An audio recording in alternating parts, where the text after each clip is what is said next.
Let's make sourdough discard English muffins. In your bowl, add 4 ounces of water. Make sure it's warm, but not too hot.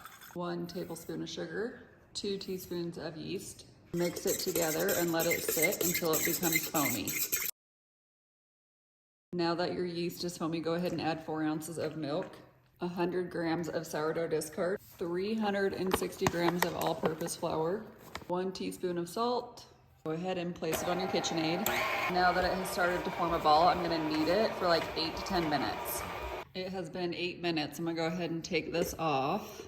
Go ahead and form your dough just into a ball. Spray your bowl with some nonstick cooking spray.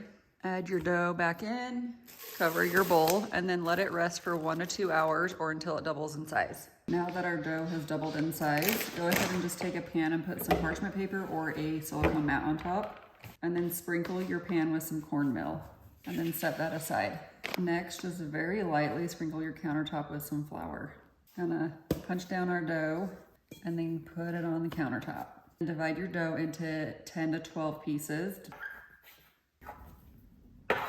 So I did 10, and then what I'm going to do is go ahead and fold these together like you're kind of making a roll. So you're gonna pull all your ends together and then roll it around. And then after that, you're just gonna flatten it out. Then go ahead and set it on your pan. And repeat this until you have them all done. So again, take all your edges, fold them together, roll it, and then press it down. So now that I have them all made, I'm gonna go ahead and sprinkle the top with some cornmeal and then cover and let rest for about 30 minutes. The next thing you're gonna do is go ahead and heat a frying pan or a cast iron pan over medium heat, and you do wanna make sure you have a lid that fits your pan. I'm going to add 3 of these to the frying pan. Place the lid on and let them cook for 5 to 7 minutes on each side. I'm going to go ahead and flip them. Place your lid and cook for another 5 to 7 minutes on this side. Now that these are done cooking, I'm gonna go ahead and move them back to my pan.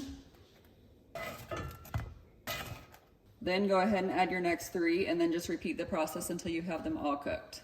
Just finishing up the last couple ones, but I will put the full recipe in the description below, and then join me for more recipes.